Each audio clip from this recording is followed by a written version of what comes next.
আসসালামু আলাইকুম। Hybrid automobile workshop থেকে আপনাদের সবাইকে স্বাগত। তো দেখতে পাচ্ছেন একটি হোন্ডা ভেজেল হাইব্রিড গাড়ি। তো আজকে ফ্রাইডের মধ্যেও কিন্তু আমরা আমাদের ওয়ার্কশপটা খোলা রেখেছি শুধু এই গাড়িটার জন্য। তো এটা আমরা গিয়ার বক্স নামিয়েছি, যে ডুয়েল ক্লাস আছে, ডুয়েল ক্লাসের প্রবলেম, এবং গাড়িটা যে ফ্লাই হুইল থাকে, ইঞ্জিনের সাথে যে ফ্লাই হুইল থাকে, তো ফ্লাই হুইল থেকে শব্দ করতে, তো আমরা ফ্লাই হুইলটাও পাল্টে দেবো।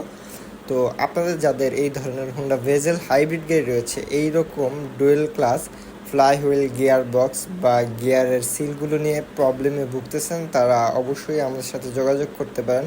অনেক ক্ষেত্রেই দেখা যায় আমাদের ওয়ার্কশপ পর্যন্ত গাড়িগুলো আনতে পারেন না, সেই ক্ষেত্রে অবশ্যই আমাদের সাথে যোগাযোগ করবেন। দেখা যায় যোগাযোগ করলে আমরা আপনার প্লেসে গিয়ে কাজটা করে দিয়ে আসি। তো আমরা শুধু ঢাকাতেই কাজগুলো করি না, আমরা ঢাকার বাইরে বাংলাদেশে যে কোনো প্রান্তেই থেকে হন না কেন, আমরা সব প্রান্তেই কাজগুলো করি। তো অনেকেই টেনশন করেন যে আমাদের ওয়ার্কশপ যেহেতু ঢাকায়, আমরা ঢাকাতেই কাজগুলো করি, কিন্তু না, আমরা শুধু ঢাকায় না, আমরা বাংলাদেশের সব প্রান্তে কাজ করি। তো যাদের এরকম হোন্ডা ভেজেলে এইরকম প্রবলেমে ভুগতেছেন, তারা অবশ্যই যোগাযোগ করবেন। আসসালামু আলাইকুম।